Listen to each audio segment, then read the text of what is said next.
Assalamualaikum warahmatullahi wabarakatuh. Perkenalkan, nama saya Afifa S.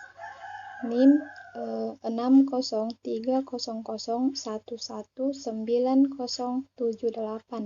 dari kelas Biologi B. Baik, langsung saja. Di sini saya akan menjelaskan sedikit atau memaparkan sedikit materi tentang sterilisasi. Sterilisasi ialah pembahasan suatu benda dari semua organisme-organisme yang hidup, termasuk bakteri dan sporanya, baik itu secara kimiawi maupun secara fisika.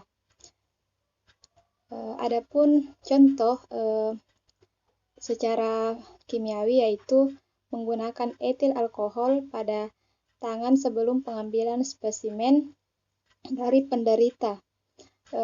Kemudian contoh secara fisikanya yaitu dengan panas kering menggunakan oven yang temperaturnya itu mencapai 160 sampai 170 derajat Celcius.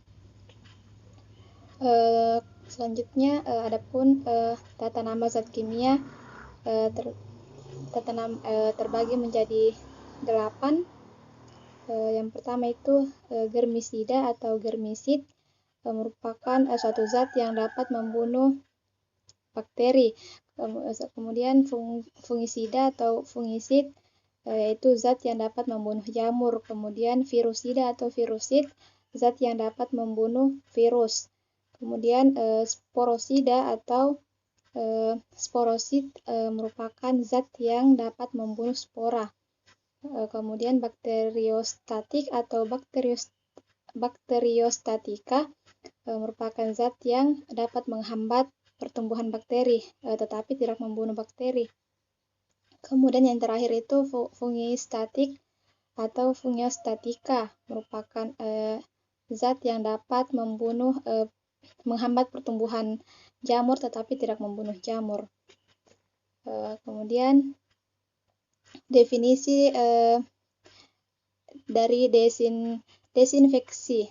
Desinfeksi merupakan proses sterilisasi pada benda mati, misalnya pada alat-alat lab, cawan Petri, lantai ruangan, meja operasi dan lain-lain.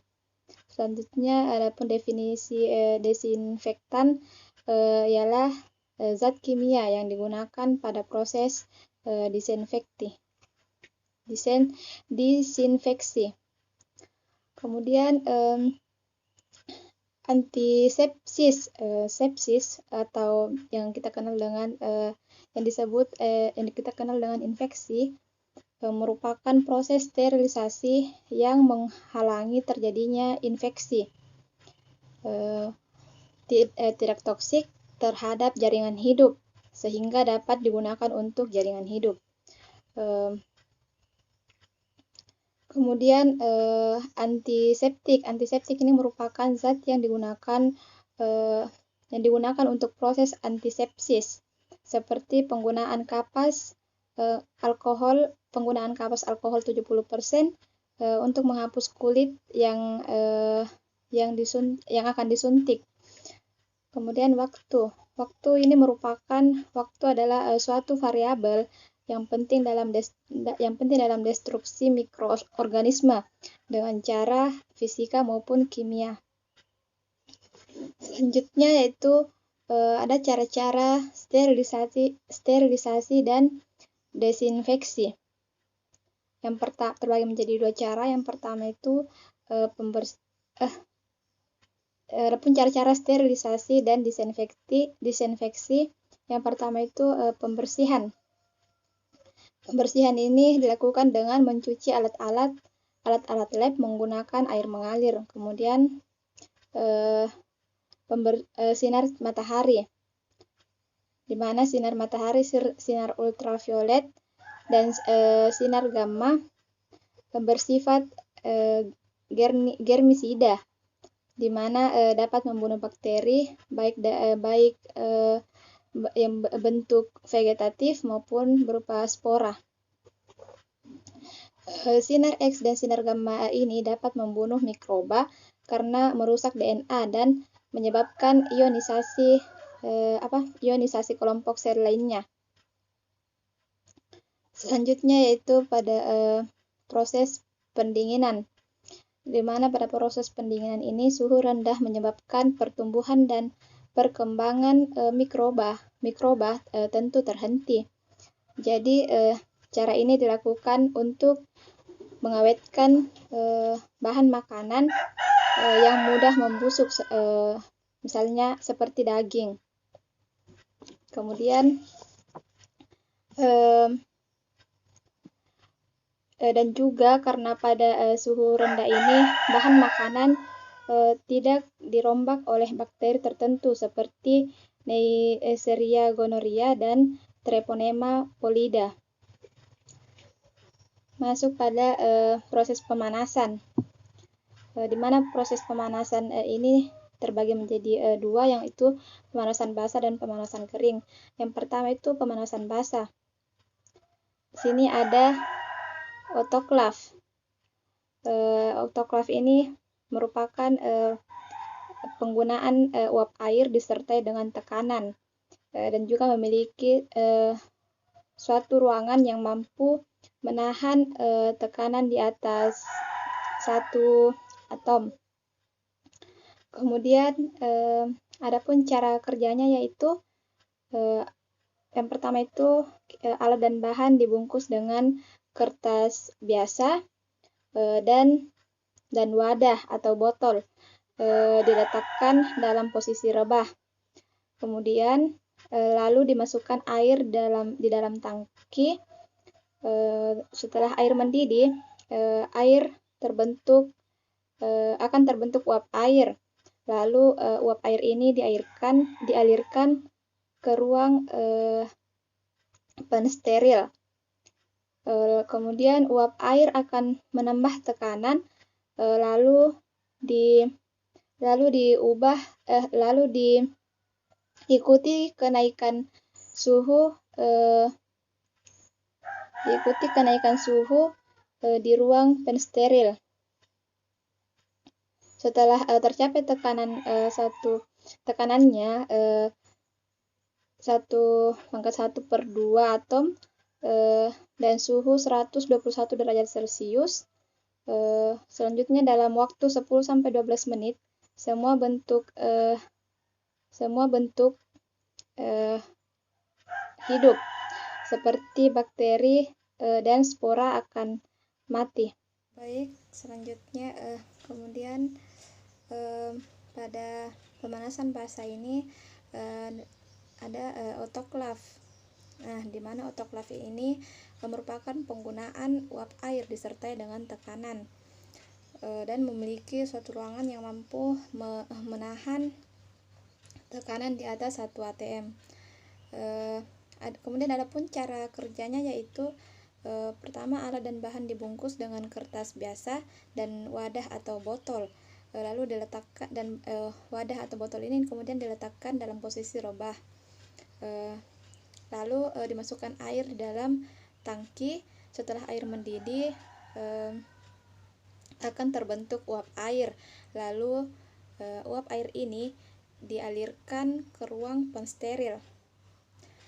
Uap air akan menambah tekanan, lalu diikuti kenaikan suhu di ruang pensteril.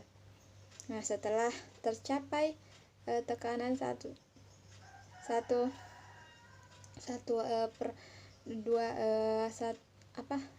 atm dan suhu 121 derajat Celcius, dalam waktu 10-12 menit semua benda hidup seperti bakteri dan spora akan mati. Pada tahap selanjutnya yaitu dengan proses merebus atau boiling, di mana merupakan teknik disinfeksi termurah, di mana pada waktu 15 menit setelah air mendidih, sel vegetatif mati dalam waktu 5-10 menit. tetapi spora dan kebanyakan virus mampu bertahan berjam-jam dengan cara ini.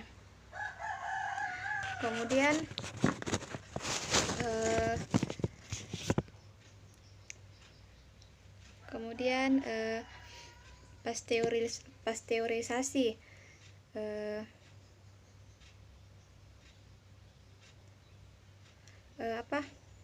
Pasteurisasi ini merupakan suatu cara disinfeksi dengan pemanasan. Pertama kali dilakukan oleh Pasteur untuk mengurangi jumlah mod pembusuk di dalam anggur dengan tanpa merusak anggur sehingga anggur tetap tahan. Kemudian selanjutnya itu pada proses pemanasan kering, di mana pada pemanasan kering ini ada tahap pembakaran yang merupakan cara sterilisasi yang 100% efektif. Kemudian ada oven, yang mana oven ini digunakan untuk alat-alat yang dari gelas seperti botol dan alat-alat dari katun. Pemanasannya bisa mencapai 170 derajat selama 1 jam atau 140 derajat selama 2 jam. Jadi jika suhu katun mencapai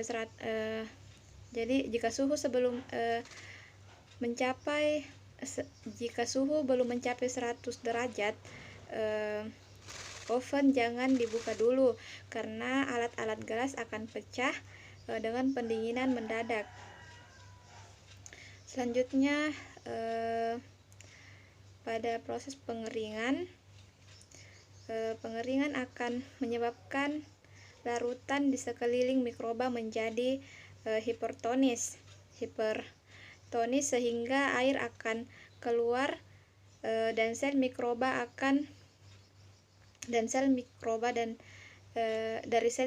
sehingga air ini akan keluar dari sel mikroba dan mikroba akan mati. Beberapa bakteri yang akan segera mati karena pengeringan, misalnya ada beberapa bakteri yang akan segera mati karena pengeringan, misalnya pada bakteri Neisseria gonorrhea dan Neisseria meningitis. Sedangkan pada Streptococcus pyogenes dan Mycobacterium tuberculosis dapat bertahan sampai berminggu-minggu. Kemudian yang terakhir yaitu pada proses penyaringan atau yang disebut filtrasi. Pada proses penyaringan digunakan untuk membuat cairan menjadi steril, membuat steril cairan atau larutan yang termolabil atau mudah rusak karena kepanasan, seperti serum, enzim atau antibiotik. Contoh